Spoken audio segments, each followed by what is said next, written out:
Ka kɛɲɛ ni sariya sunbakura wote baaraw ye, an ye an senfa ka se Bamakɔ sigida 4 na.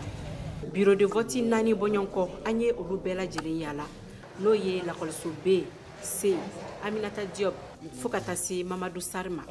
An ka jateminɛw senfɛ nin yɔrɔ kofɔlen ninnu na, wote baaraw daminɛna kabini sɔgɔma nɛgɛ kaɲa 8 waati. Min ye baarakɛminɛw ye, olu bɛɛ lajɛlen sabatilen don bureau de vote kɔnɔ. Lakana maaw olu fɛnɛ bɛ kɛnɛ kan fo ka taa se kunnafonidila maaw ma. Min ye votikɛlaw yɛrɛ ye n'o ye nin baara in yɛrɛ nafamayɔrɔ ye. K'a daminɛ sɔgɔma nɛgɛ kaɲa 8 waati fo ka taa se midi kɔni ma, maaw tun bɛ kana dɔɔni dɔɔni.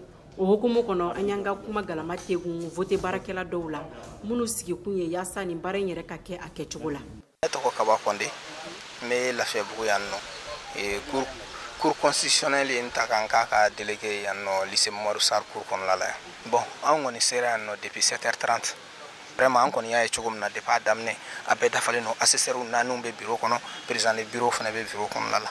Bon, vote kɛminɛnw fana n'o ye urnes ni isoloirs ye ani sugantili bɛ kɛ fɛn minnu kan n b'a la n sɔnna ou bien ma sɔn oui ni non o y'a fɔ n ma o papiers bɛɛ dafalen don ani enveloppe a bɛɛ bɛ yen nɔ les textes juridiques an y'a bɛɛ y'u bolo. Ayiwa votekɛlaw fɛnɛ ka côté la olu ka ko bɛ cogo di? Bon, votekɛlaw u bɛ ka na dɔɔni dɔɔni. U bɛ ka na dɔɔni dɔɔni. Mɔgɔ tɛ se ka fɛn fɔ a ko la comme bi ye dimanche bɛɛ yɛrɛ b'a dɔn dimanche don o bɛ bɛn mariage dɔw ma Bamakɔ yan nɔ furusiri don ye kungo caman bɛ kɛ dimanche fɛ donc a bɛ se ka kɛ dɔw taar'u sen jɔ kungo kɛyɔrɔ la mais an jigi tugulen don k'a fɔ ko mɔgɔ bɛ na kɔfɛ dɔɔni dɔɔni don quoi maliyɛn yɛrɛ bɛ bɔ dɔɔni dɔɔni mais maliyɛn fɛnɛ ka ko laban ko de ka di maliyɛnw ye donc i b'a ye a dɔw la sɔgɔmada in na an bɛ sɔgɔmadafɛla la fɔlɔ jama sen tɛ ka caya mais tagalen ɲɛfɛ jama bɛ ka na dɔɔni dɔɔni hali sisan nɔ jama dɔw bɛ ka na dɔɔni dɔɔni o labɛnw bɛ ka sabati u bɛ na o dɔɔni dɔɔni don. Ne tɔgɔ Namakɔrɔ Kante. Awɔ. Bon, sɔgɔmada in na depuis an bɛ yan nɔ avant 7h an kɔni an nana an ka minɛnw bɛɛ sɔrɔ mɔgɔ bɛ ka na en même temps mɔgɔ caman fɛnɛ bɛ yen minnu b'u ka carte ta bon olu bɛ na n'u y'u ka carte ta an b'u dɛmɛ k'u ka carte ɲini k'a d'u ma en même temps k'u la voter. Mais est-ce que majɛgɛrɛ sɔrɔla aw bolo baara in na hali dugu jɛra? Bon, depuis ka dugu jɛ nɔ an ma gɛlɛya foyi sɔrɔ a la fɔlɔ an ma gɛlɛya foyi sɔrɔ. Bureau joli b'aw ka centre kɔnɔ? Bon, bureau 12 de bɛ yan lycée Mamadou Sarr la. O siratigɛ la maa dɔw sela ka wete dɔw yɛrɛ fɛnɛ ma se ka wete ka da majɛ dɔw kan u ka sɛbɛnkow la an ka maa dɔw lamɛn. Votera sɔgɔmada na ne y'a yira sɔgɔmada na ne nana ne kɔni ka vote kɛra ma gɛlɛya foyi sɔrɔ a la n ka carte n ye n ka salle dɔn dɔrɔn n donna n ye n ka vote kɛ n y'a kɛ nɔgɔya la ka bɔ nɔgɔya la. Ne tɔgɔ ye Awa Keita.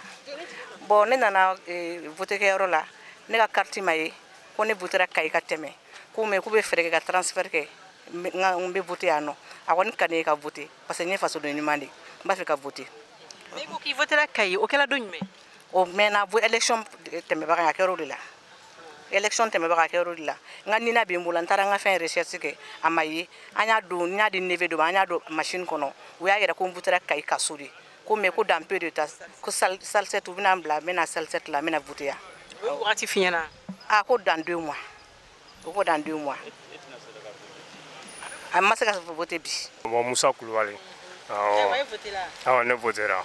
Dɔɔni ɲɛfɔ an ɲɛna ko kɛla cogo di? Bon, vote ko kɔni a kɔni ka nɔgɔn ne nana ne ma gɛlɛya foyi sɔrɔ a la an ye fasoden ɲuman ye. Tinal Salum Traoré.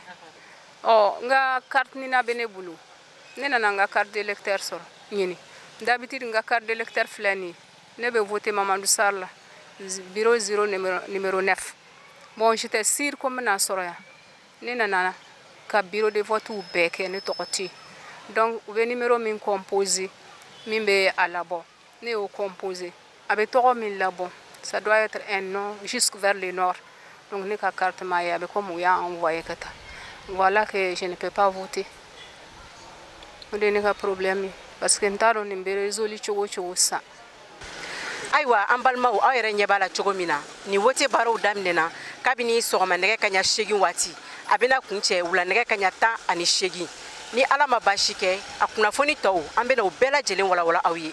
Mariam Kuyate ni Mokta Bari ka bɔ Bamako.